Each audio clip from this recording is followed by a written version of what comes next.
Hi, I'm Cherie, Crim, candidate for Panama City Beach, City Council, Ward 4. I'm running because I love our city.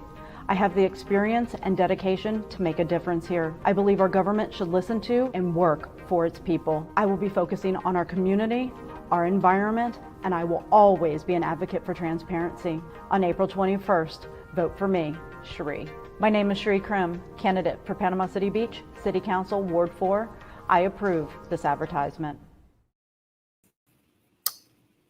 Hi, everyone. It is Monday night, and this is BayCast number 2, live with myself. I am Cherie Crim. I am a former candidate for City Council in Panama City Beach, and I believe that we have such a great ability here in Bay County to be great, and we need all of us working together to do it. And I'm so excited to be here to help and to provide some information, because it is so important that we keep our community, that we keep our environment, and transparency is so important.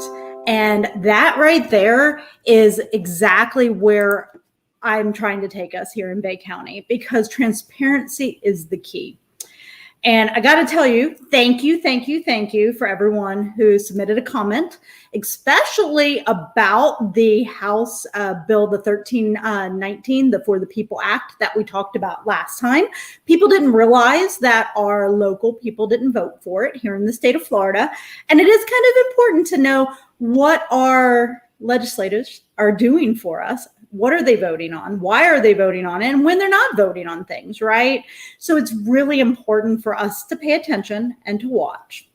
I also want to say that I did get some other feedback, and I think most of you know, or if you don't, the Business Days for Kindness, it is up there on my corner there. I wrote that. It is the business case for kindness, how kindness, respect, and trust hold the power to transform corporate America.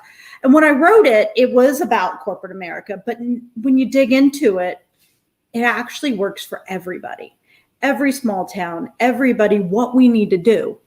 And some feedback that I received was about kindness is really empathy. Well, it's interesting because I believe that is part of kindness, that empathy is part of it. And I actually have in the book the top 20 characteristics of a KRT leader. And number 1 is humility and empathy. And I do truly believe that we are missing some of that. And as we go through topics today, I think you guys are going to see exactly what I'm talking about. So, with that being said, it is a great week. What's going on? Olympics. There has been such amazingness happening with the Olympics. I know we have some firsts out there. We have countries that got their first medal. I know we're getting gold. Watching people swim. I can't remember the lady's name, but she was like almost like a whole pole length ahead of everybody else. I mean, that's just insane to watch and to be happy, and knowing that people are out there competing for the United States and competing for us. So with that being said, let's jump into topics today. January 6th stories. So I know in the past couple weeks, there's been talk of what happened during January 6th. And January 6th, we got to say what it is, right? The officers went up there and they gave their testimony last week. If you didn't watch it, go ahead. And if you haven't gone and watched any of the videos of people breaking into the Capitol and what happened that day, there's some very violent videos out there of what happened. And to me, when we sit here and we listen to the police officers who were being attacked on January 6th, and then we make fun of them, who are we, right? Who are we? And that right there just absolutely drives me crazy, because I really want to know who we are. Because honestly, for the first time ever, the Confederate flag was in the Capitol. And so I'm going to pull it up for you guys here, because it's really important to understand and to see this, that let's go right here. We're going to share right there. And I'm going to share my screen. And that is always the thing. So just share my entire screen with you guys. So looking at the picture, right? So you have this man that, and I know I'm moving it all around, make it big here. You know, he walked to the Capitol with the Confederate flag. It's 2021. I live in the South. Why did we have a war? It was about slavery. That's the truth. So I love the sharing. It does all kinds of funky things. So I'm going to go ahead and I'm going to pull this up real fast because I respect the police and I respect their lives and I know that their lives matter. But people mocking the emotions of the cops from the January 6th insurrection and even Simone Biles' Olympic decision really brings home that we're way past a partisan divide here. And we're dealing with the fact that somehow we're lacking empathy. And I don't get it. I really don't, because we are taught to care. I mean, isn't that what happens in church? Aren't we supposed to love everyone and treat our neighbors with respect? But that's not who we are. And we're so far down that path that I'm going to pull this picture up because this is what you're seeing out there on Reddit. They're saying that the media is conditioning, putting in perspective, right? And what it says is, you know, he was worried about his life.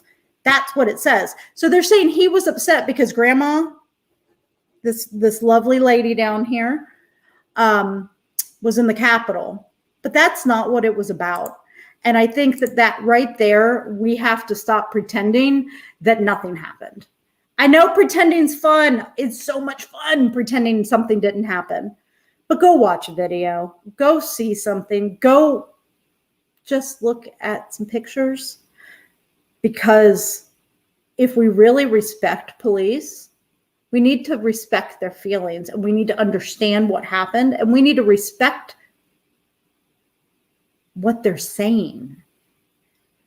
And I know there's so many people that are tearing down these police officers for their testimony, but really, do blue lives actually matter?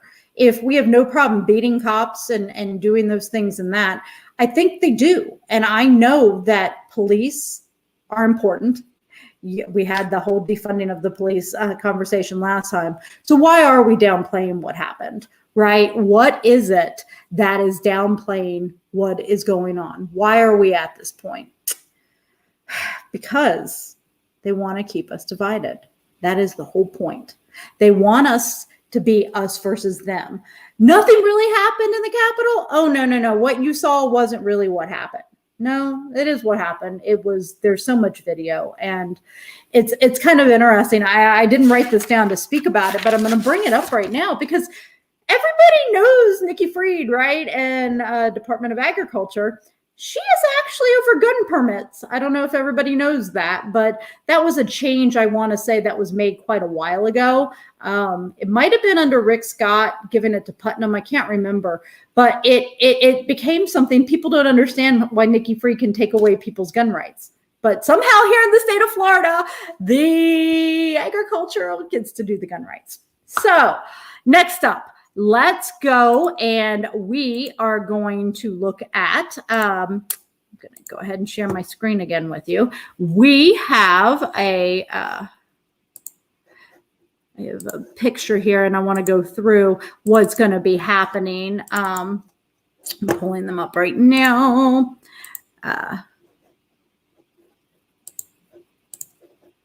We're going to share. So, Panama City Beach City Council. There are a ton of date changes, and I think this is important because there is a budget workshop on Wednesday. Then they're having a special meeting on solid waste on Monday, August 9th. And the same thing, they're actually having a special meeting to replace their August 12th meeting on August the 9th. So things are a little bit different this month, as well as another budget workshop, August 18th, and then the regular city council meeting on August the 26th. Of course, all these meetings are at the city council, so at the building there.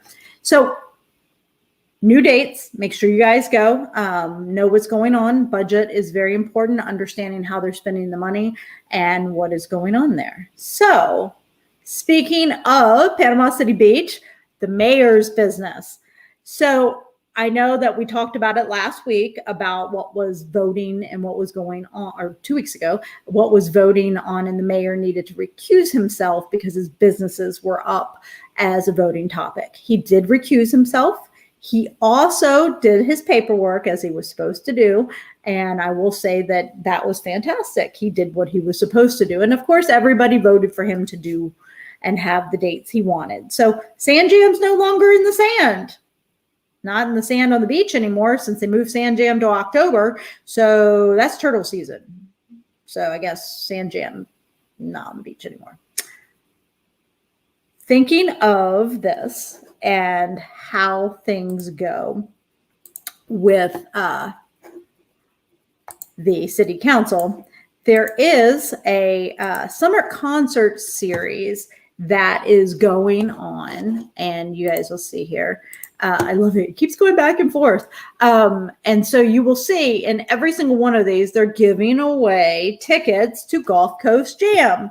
So it is a really awesome way for the mayor to keep getting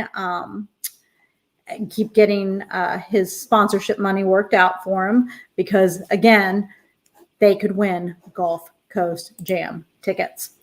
And gotta love it. Sponsorships, it's very important, and that's what they do over there. It keeps going from one to the next to the next. Goodness gracious, that's Panama City Beach. So let's talk about some other elected officials that we have.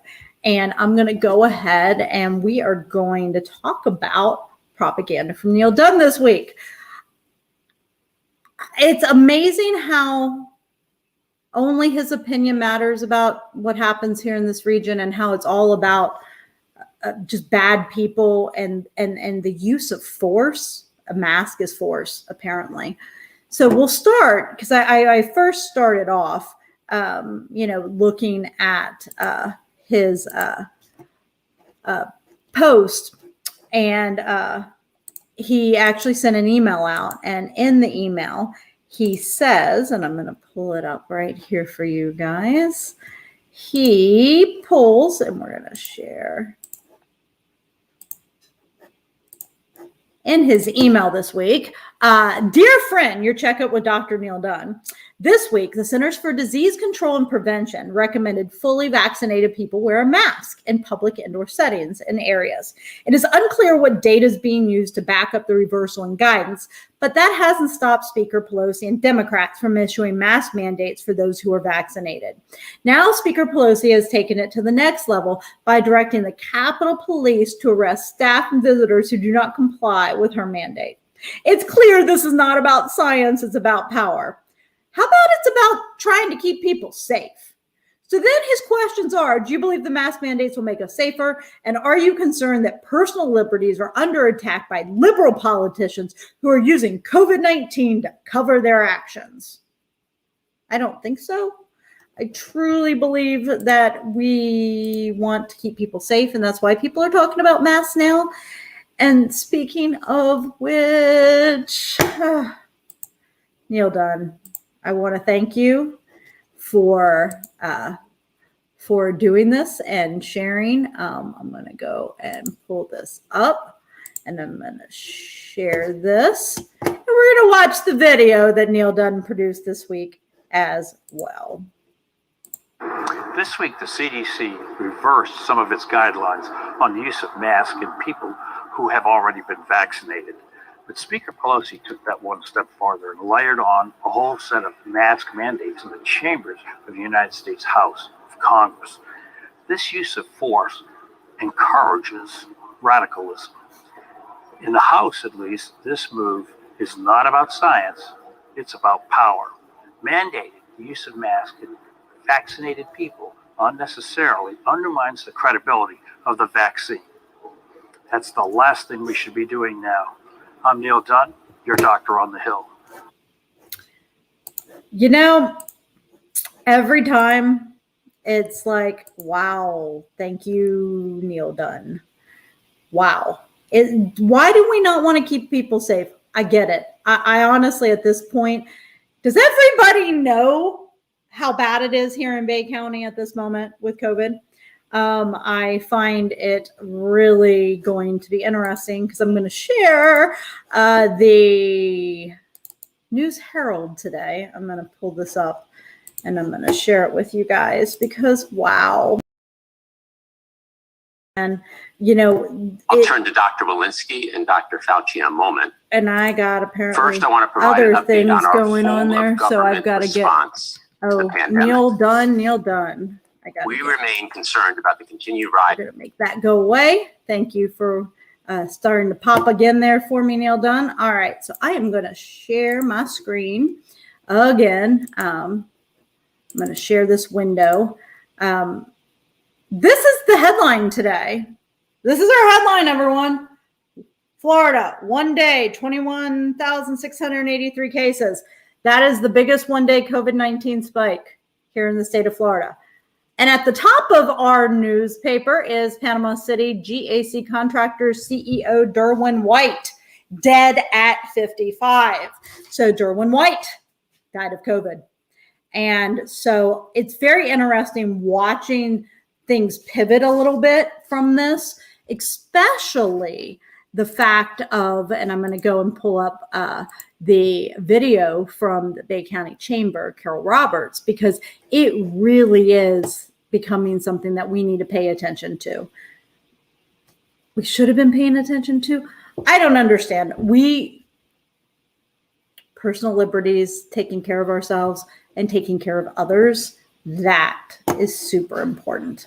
And I understand that we are going to get there slowly. Our vaccination numbers are finally going up, but that's because we have so many cases. So people are paying attention. So I'm going to go ahead and I'm going to go pull up the Bay County Chamber right now. And I'm going to let you listen to the video that Carol did this morning, or because this is important. Good morning. I'm Carol Roberts, president of the Bay County Chamber of Commerce. Just yesterday, myself and the community lost a very near and dear friend to COVID. I'm here today to ask you to please consider vaccination to protect you and your loved ones, and it also protects our local economy.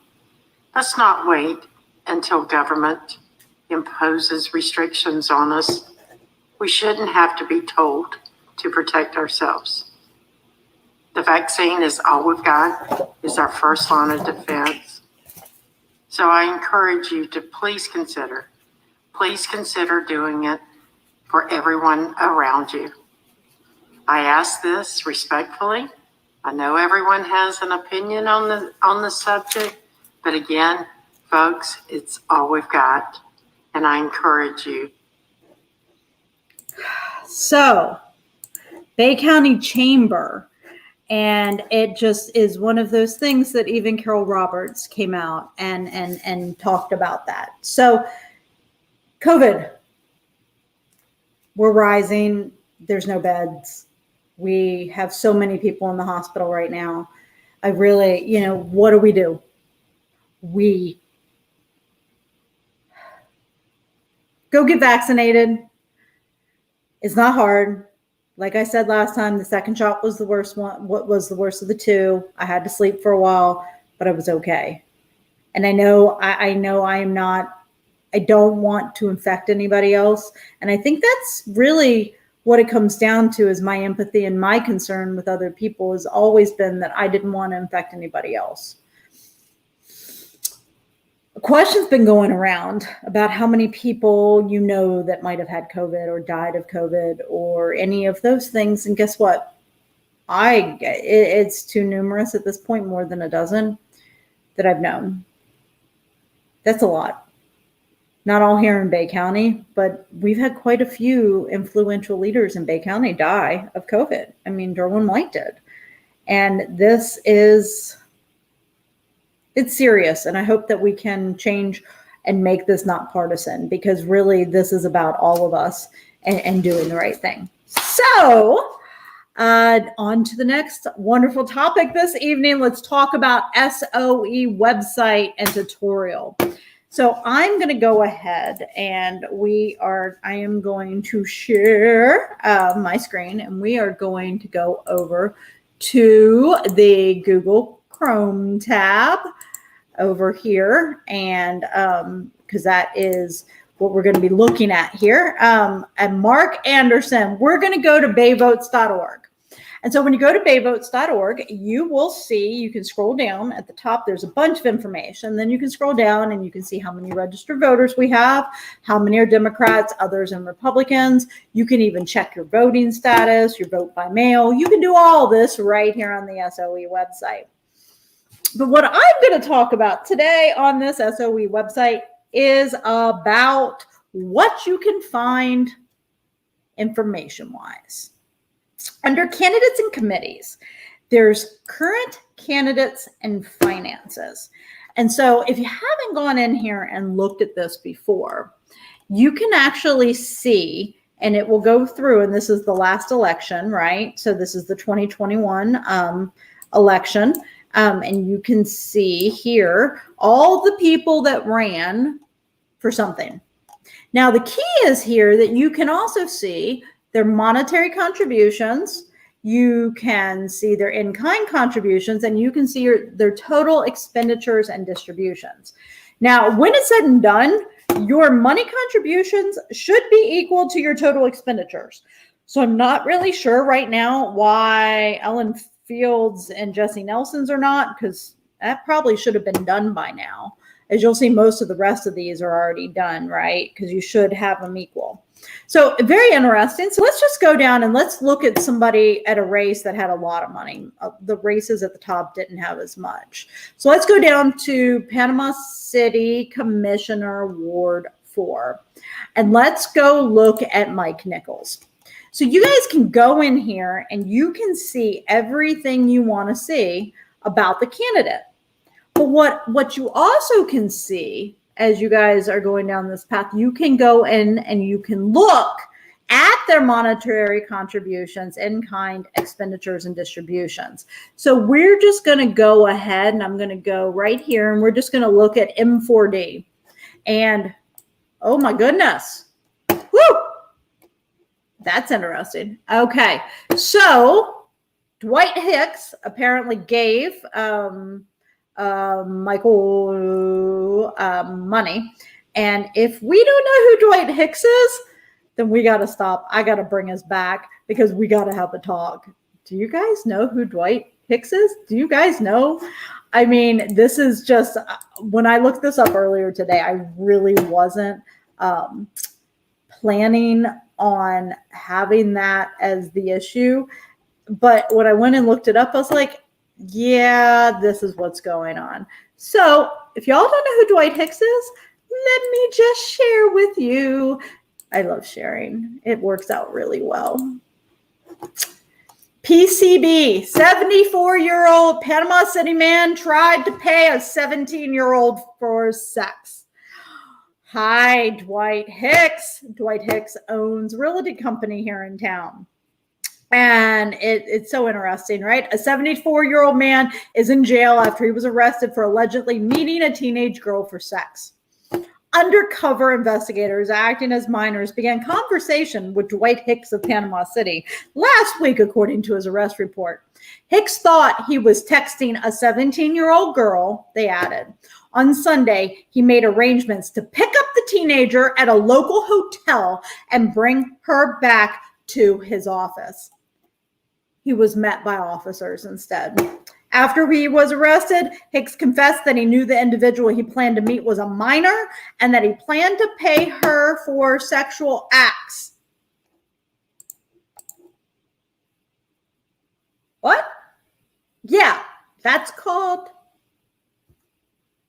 you just can't even, Dwight Hicks, literally. So I wasn't really planning on finding, when I was going through this, I really wasn't planning on finding the fact that Dwight Hicks had given Mike Nichols money, but he did return it on the same day as the police report.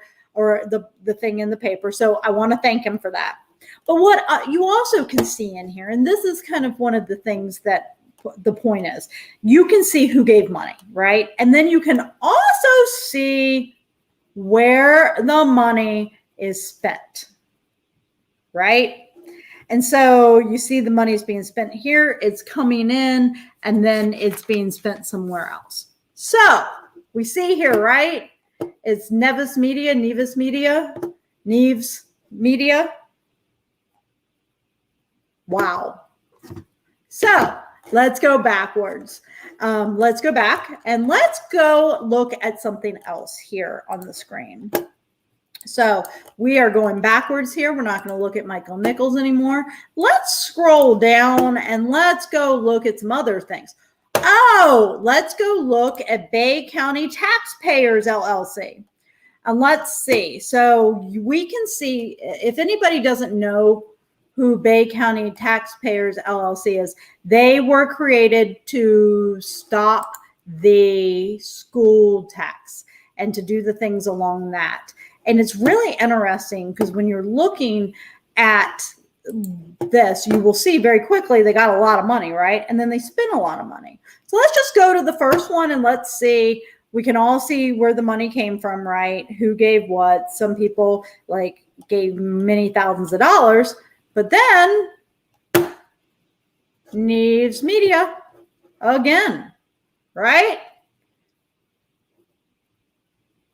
So this even gets better, right? So you dig into this, right? Neves Media. Who owns that? Goodness gracious. You know, you can't make up what happens in this town because really, you know, you can't make it up. And as you dig deeper into every single bit of this, it just becomes one of these things that just, wow. Like this is really who we are, where we are, and how we got to this point. And, you know, I'm going to bring it up. So let's see Neves Media, and let's go ahead and let's share. And let's go ahead and share my screen. And we are going to share. Oh no, look what happened. Wow. You've got it here. This news story. Former Bay County School Board member says no to proposed tax hike for teachers' raises. That's Ryan Neves. Neves Media, Ryan Neves. Ha ha ha. Yep, start putting the pieces together. So, if y'all don't know this, he actually was part of it, but his brother owns the company now. So looking at this, right? So Bay County Taxpayers pays Ryan's brother a ton of money to do the political work, but then he goes and then he agrees and says no to the proposed tax hike. So backwards, you know, Neves Media, we've got this, right? You're starting to put the pieces together. So let's go one more step further. Let's start digging into a past election where there was a lot more money spent, because that's what makes this even more fun. So we're going to go back to the Supervisor of Elections website, and we are going to go and look at a past election. In fact, we're going to go look at my election. So we're going to go backwards. If you go back up to the top, you can actually get to all of the different. Oh, by the way, Bay County taxpayers, before I go over to the other one, let's be clear here. They raised $49,000, but they only spent $26,000. So there's still money out there that they're holding on to that they put in their last report. So, you know, it's very interesting just to see that, right? All right. So if you go up to the top, you will see there's a drop down, and you can go backwards and you can look at different elections. So we're going to go to mine, which was the Super Tuesday in 2020. And I just want everybody to see this, right? I want everybody to see this election because it blows my mind every time I see it. Right? Really small numbers, small numbers, small numbers. Mark Sheldon $134,000, and Josie Strange, $103,000. Almost $250,000 was spent for the mayor of Panama City Beach, right? I mean, I know Mark only paid what Mark paid, but if you actually dig into Mark, and how about we go look at this, it all fits together. So here's people, who gave to Mark's campaign, but let's see. Imagine that! Neves Media, $45,000. So it gets even better. You start thinking about all of these things. So who started Bay County Taxpayers LLC? That's a fun one, right? Because you got to do it. You just can't. It just makes me so happy every time that I can go down and I can find this information and be like, yep, that's the case. Because it's all out there for us. And all right. So we are going to share my entire screen real fast again. And then I am going to go real fast here and just pull this up. Dr. John Ward. Dr. John Ward is who started Bay County Taxpayers LLC. Here is his personal endorsement to Mark Sheldon, right? Mark is a strong business leader. He understands budgets and wants Panama City Beach to run like a business. I couldn't agree more. Mark will be good for our citizens, the tourists and businesses alike. Vote for my friend. So this is Dr. John Ward. He is the gentleman who did the Bay County Taxpayers LLC. So it all flows together somehow, right? You start to see it all flowing together. John Ward starts Bay County Taxpayers LLC, and then he gets Ryan to say no to it and uses his brother's company to do the marketing. Who else did the marketing? Oh, they did the marketing for Mark Sheldon. Let's see. Mark Sheldon got a endorsement from John Ward. So this is actually how I went backwards and found how Mark Sheldon and the other wonderful city council members, how they were giving board positions to donors. Because it's very interesting when you go backwards and you start digging through it. You can see who gave money to what campaign, and then you go look and you see what board position they were given. And that right there, that happens all the time. So I'll bring it up. Doug Gilmore, I know, I get it.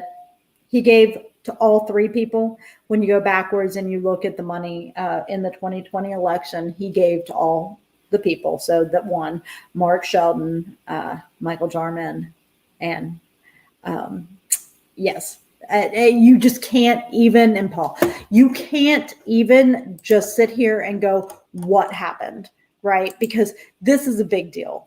When you give money to people who are running, and it's the same person giving money to the same people. I get it. We want our people to win, right? And Phil Chester got money, Michael Jarman got money, and Mark Sheldon got money. But should we be giving people those board positions, or should we be openly honest about it? And that's where transparency comes in. And that's why I don't like how a lot of this goes, because we're not transparent with it. We don't literally say what's going on, and we can be better. We can be transparent. We can do the things that need to be done because we can. We just choose not to. And that's where I know Bay County, we are ripe for change, and it's super exciting. So, change time. Let's talk about change.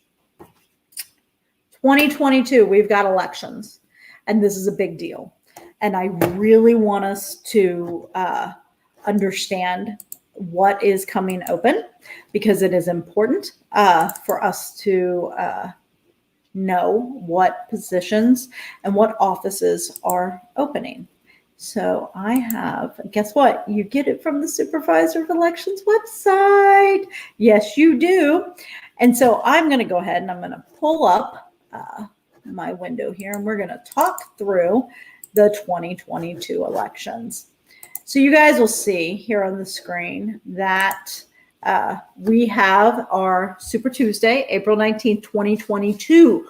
We have many, many, many positions that are open up. And this is when the April elections are usually the elections that have a lower turnout because it's an off cycle. So that's when we do all the city councils here. And so in April 19th, 2022, we have Callaway, Ward 1 and 2, Mexico Beach, Group 4 and 5, Panama City Beach, Ward 1 and 3. And so when you think about 1 and 3, Ward 1 is the east end of the beach. That is within Panama City Beach city limits. And Ward 3 is around Pier Park. That's actually Jeff McConnell's district. So the question is he going to be running? And who's going to be running in Ward 1? And then the Springfield mayor, the Ward 3, and Ward 4 commissioners are up. So anybody want to run? I'm here to help us, help you, help all of us get some good people in these positions that want to talk about truth and transparency and do the right things and be open and honest. So that's in April. Next up, holy moly, next year, there's a lot up. So we know that Marco Rubio, our state senator, is up. We also have our representative in Congress. And so that's Neil Dunn, governor, lieutenant governor, all of that is running again, chief financial officer, attorney general, commissioner of agriculture, our state representative, retention of Supreme Court justices, retention of first district court judges, appeal judges, 14th Circuit, groups 1, 2, 5, and 8, county commissioner districts 2 and 4. But +5 because if he's leaving to run for Jay Trumbull's position, and county judge group 3, school board member in districts 2, 3, and 5, and then Lake Powell. Then when we get to November, that's when we have when we actually get to vote in, right? Who is going to be our state rep for our district? So Jay Trumbull is that person now. Jay Trumbull is going to be running for George Gaynor's spot. So he's terming out and is going to be running for senator. So we have Griffiths and then we have Cloudis. Those two people so far are the ones that are running on the Republican side. And then again, like I mentioned, Jay Trumbull, and then Neil Dunn, as far as I know, is going to be rerunning as well. So we need some good people running here in our area. So if you want to run, if you are thinking of politics, I'm here to help because politics is fun and we need good people in these positions.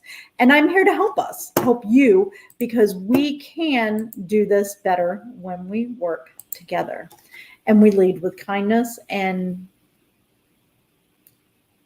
why does there have to be a partisan divide? Why does it have to be us versus them? It doesn't. That piece doesn't need to be there. And leading with kindness, moving forward, humility, empathy, listening, talking, not judging. We are transforming this area. We may be the biggest COVID cases right now, and we might be spiking, but this area is slowly changing, and we're changing to be more compassionate because community, environment, and transparency matters here in Bay County. So with all of that, events, we have some awesomeness coming up. So this weekend, in fact, not just this weekend, tomorrow downtown is the night out with the police officers. So if you want to go out, it's 5 to 6 in downtown and it's free. Go out and spend some time with the police and your neighbors. I say that, mask up, be safe, take care of yourselves while you're doing any of these events. Next up, of course, the beach cleanup this weekend at Pineapple Willie's. That happens in the summer. We got to go clean up the beach. Also on Saturday is a food giveaway over at FSU starting at 12 p.m. It is a community food giveaway, 1 per trunk. It's going to be touchless. You go in and they just give you what you need. So very important things going on there if you need some food. There was a League of Women's Voter event, bridging the divide that was going to happen this week. But due to COVID and the spike in cases, we are going to move that to a later date and have that at a different time. So,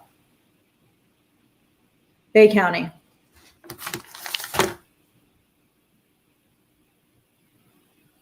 It's amazing to live here. People are amazing.